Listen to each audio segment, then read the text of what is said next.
In this video, we're going to talk about cultural change. It's a big question and a tough endeavor, but I have an expert here who's going to tell us all about it, so that's coming up right now.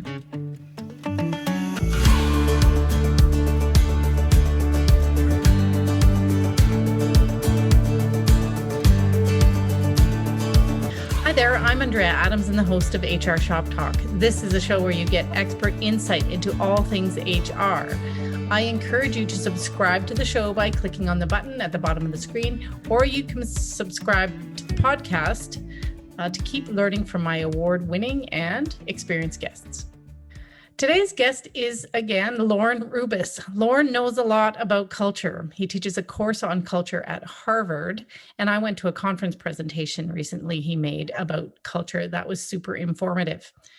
And I've been responsible for cultural change in the past, and so I'm looking forward to having him fill in some of my gaps. And hi, Lorne, how are you? Andrea, hi, how are you? Happy to be back. So I've heard lots of conversation about safety culture and customer culture and learning culture and coaching culture and innovation culture, and you name it. It's, a long list. So how do you know what you have and what you need to pay attention to? If you use the loose definition of culture as the way things get done, you can say there's a safety culture of the way how we do things around safety, or how we do things on innovation, or you name it.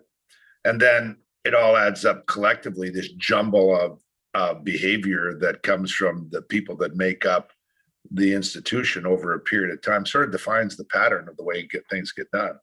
And that's culture. I mean, that's what it is. And when you think about it, if you kind of take it down to a home, you have a culture in your home, right? People come in and there's certain things they do or they don't do, right? They have to hang their clothes up, or they put their shoes here, or things that are just the way things are done. And in all cases, in organizations where success is defined by some added value, organizations are more thriving towards that, making that value happen or not, right? And that's what everybody's working on, is how do we get things working here in the best possible way to get the best possible outcomes? Mm-hmm. And whether you're a nonprofit or a profit or anything, we're all struggling with that every day. Mm-hmm. So how do you know if you have a healthy culture? And can you have a healthy culture in one area and then it be sick in another? Yeah, unfortunately you can. I don't know how long you can do that, because like the apple in the barrel, I think a lot of times that toxicity will infect the other parts of the institution. But you can, you probably heard people say, I'm not going to work over there under any circumstances, or gosh, I wish I could work over there, right? And that's when you have disparate cultures. And it's not very good for an organization, because for example, there's some discussion that when you look at what happened under Steve Ballmer's last years at Microsoft, the reason Microsoft got so far behind was that they had disparate cultures right inside Microsoft, actually exacerbated by the HR community, actually, because they put in systems there where you were rewarded to keep talent in your area. And so they didn't cross-pollinate the organization, because that impacted people's financial outcomes. And so they kept missing some of the big things like the cloud stuff and some of the other stuff, because they were just sub-optimizing, living off the fortunes of the past, frankly. Right. So you've got to be careful. Like even big institutions like Microsoft get impacted by that, but that could happen in small institutions, right? Mm-hmm. I mean, I was in my Harvard class, I had an Episcopalian minister, and she was concerned about, some toxicity right in the church, right, in certain segments of it. So, I mean, pretty clear mission-based community, right? Purpose-based community. But so we're imperfect human beings, right? Mm-hmm. And sometimes we collect together to create great outcomes, and sometimes we misbehave and behave poorly, and we become more towards the toxic side. Okay. So you've kind of just been talking about subcultures, but I'm going to ask about that anyway. How do you deal with a toxic subculture? So depending on the specifics of the case, you have to address the specifics, that area, right? You have to take that area on and to help it redefine, reclaim itself, because if not, you are going to have it bleed over. However, part of that is to be absolutely clear about what you expect out of a thriving culture. You need to define and describe what and how that ought to look like in its own imperfect and yet aspirational kind of way. And if you can't do that, if you can't be clear about that, then people will define their own. So that's reinforced by storytelling. It's reinforced by, how people get acknowledged and recognized, how they move forward in the organization, all those tools that HR has to really help the leadership activate, that helps to define it. If culture, for example, take it down to its more base level, you're touting safety first, do this, safety first under any circumstances. Yes. And then a frontline supervisor says, I don't give a damn what the operating manual says. You get up that pole and go get that fixed right now. Mm-hmm. That's the culture right there. Not that what somebody's put down, the safety officers put down. Yeah. So you got to really line that up so that your lips and your feet are moving all the way as much as you can. You're never going to do it perfectly. Right. But the trend has to be your friend. I mean, I love that phrase. In some ways, kind of corny phrase, but the trend has to be your friend. You have to see the trend going more positively. And if it starts to go backwards too much collectively, then you're going to go into a tailspin, and it's not going to be pretty. Mm-hmm. At the start of that, you talked about you have to take it on. So if you get a dysfunctional subculture, you have to take it on. So who has the job of taking it on? Well, leadership has this wonderful privilege and a responsibility, right? So it's a tremendous privilege to be a formal leader, because essentially what the organization says to you is, I'm entrusting you with the time and energy of the people that work for you. If something's going on there, then you've got to look right at that leader and help that leader transform it, or you have to make changes, frankly, to exercise it, because you can't have it go on forever, because it will really hurt the organization overall. In some ways, it's ironic, but because people get fearful, right? And when you get fearful, you go, I'm not going to upset that, because it makes my life miserable. Yeah. Right. So anyway, you've got to take it head on, and that's leadership responsibility to do it. It's not HR's responsibility. They certainly can help, but leadership has got to be aware and say that's not acceptable. If this helped you feel just a little bit more informed, subscribe to see all the episodes and talk to us. What aspect of your work culture do you think needs to be changed, and how might you go about doing that? Tell us in the comment section below. So I've heard you talk about thriving cultures. Mm-hmm. And so can you talk more about thriving? I started a company called Belongify, and this is partly in commercial, but I want to tell you why I did it.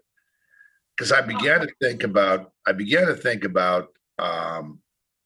what was missing.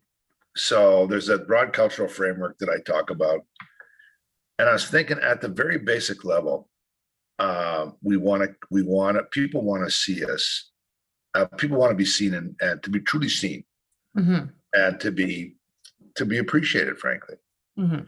And so at a basic level, thriving for me means, one level of thriving means that I can connect with you, Andrew. You and I have a relationship that's more than transactional, right? It's like you see me and I see you, and not in an invasive or creepy kind of way that we, but in a genuine way. We come to appreciate that we make a connection. So thriving involves connection for sure. Like, this is a little secret I'll give everybody in your audience. You'll fall off your chairs laughing. You could make a business by just going out there and getting organizations to sit down and shut up and listen to each other for 1 hour. Everybody, just do that. You change your culture. Just listen. 10 people together, tell their story, 5 minutes, listen, shut up and go back to work. You change the whole business, because you make these connections. People say, I never knew that about Andrea. Never knew that in her story.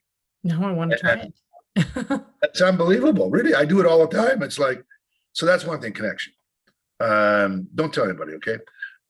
Secondly, Amy Edmondson from Harvard really tapped into something here that all the research really reinforces it. you have to feel psychologically safe. But that doesn't mean like lower standards or you can go and do what you want or your job's going to be there forever. It just means that when you and I have a conversation together, that I feel that I can bring my true authentic self to you and tell you how I feel and what my thoughts are. And I trust that you're not going to judge me or smirk at me or, discount it. You're going to work hard to go, what's he really saying? Right. So we need to be in an environment where we can contribute. That's what we want to do. We really are hardwired to be helpful. But after a long period, it doesn't take very long when we build our defenses up and, we become fearful and defensive and scared and we build all these other kind of things in front of us, this veneer that keeps us from doing that. So that level, we want to contribute. The third is that we want to be part of something greater than us that advances something typically. Yeah. Right? We want to be part of something where we can make some purpose more true. So, and then finally, we want to be a difference maker, really, together with others, And if you have that, at a very basic team level, if you can go right to the kernel of institutions and people go, you know what? People see me here. I connect with people. I feel I can fully contribute in a pretty cool environment that by and large, I can bring my true self. Three, I know what's expected of me and how I make a difference. That's that at the basic level. That's what belonging and contributing is. And that's what drives productivity up. Now, when you add all that together and you knit it together towards some desired future state, the vision, the strategic objective, buying the business model, yes, it all kind of happens. Okay. You got to go to the kernel and then and not get confused by being so up here in some cloud that you can't activate the whole system. You cannot just do culture change from the top. It has to be activated there. Just can't.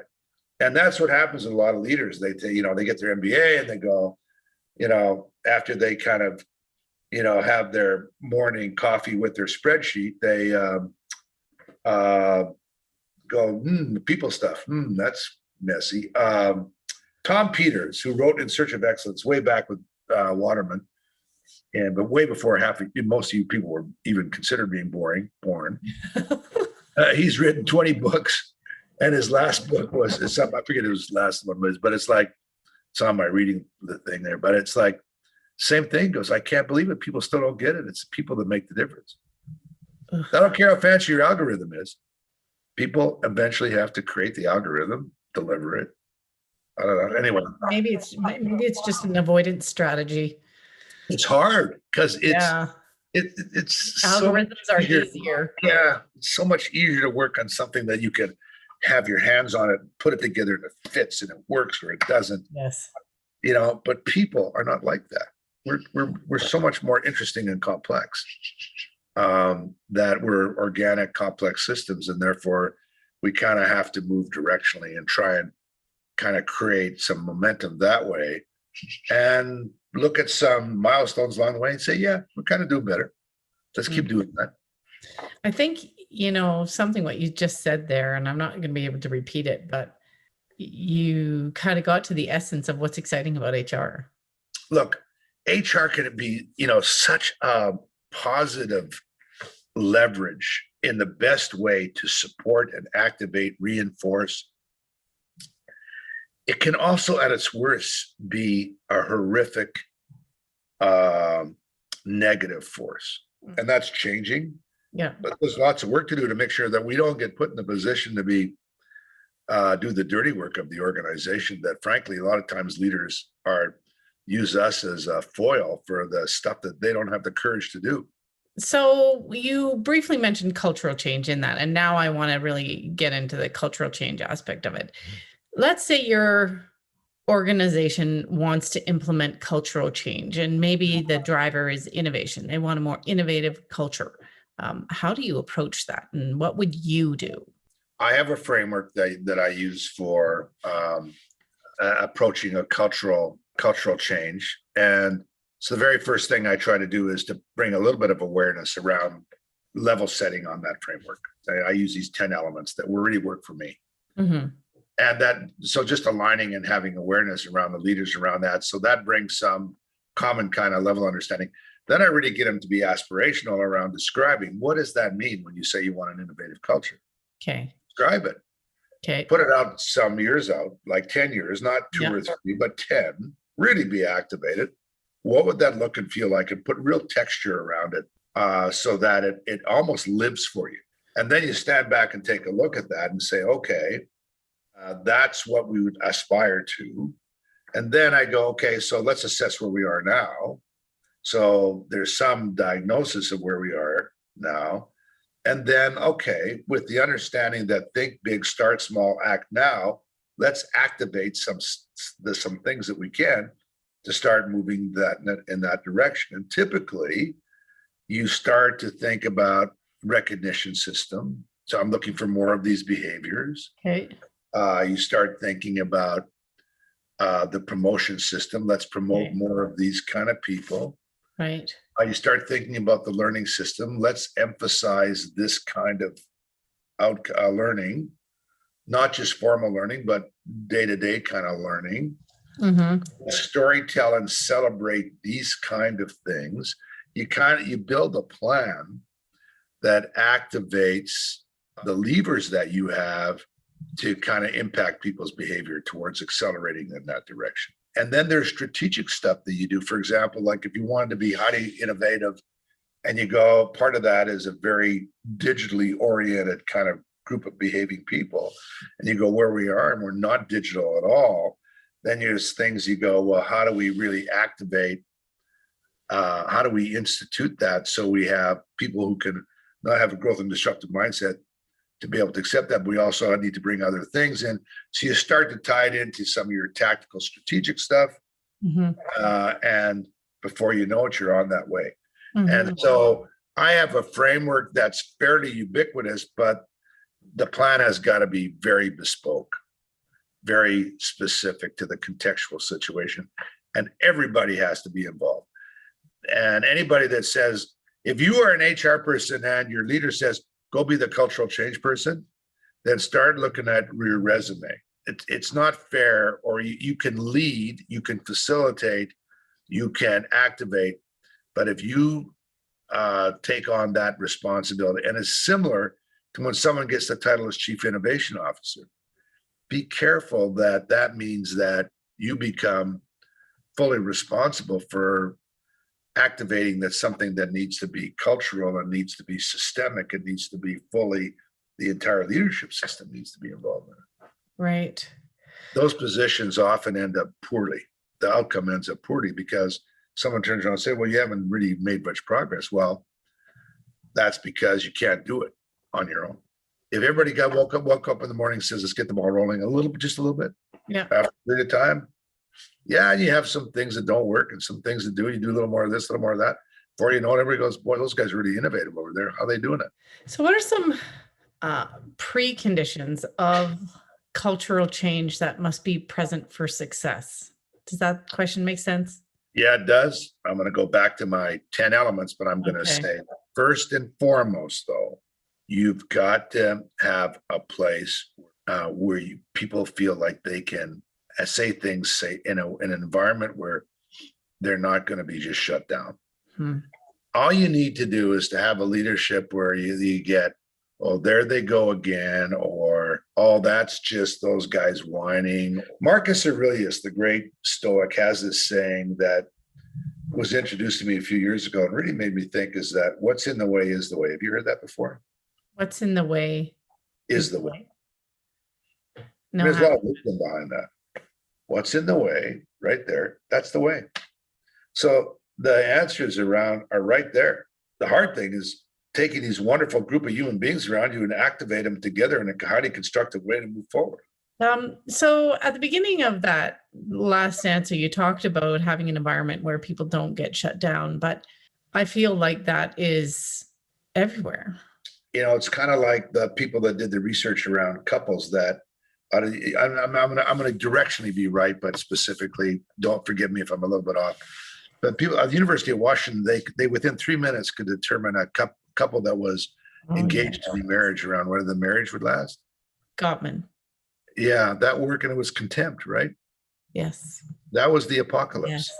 Yes. I was like, one was a interruption, not listening to each other. The other was criticizing each other. But the apocalyptic attribute was contempt, and that's what often happens in organizations. It's like the raised eyebrow, or there she goes, oh, she's so stupid, or he's so dumb, and you get a little bit of that, and pretty soon all this beautiful creativity, authentic stuff just shuts down.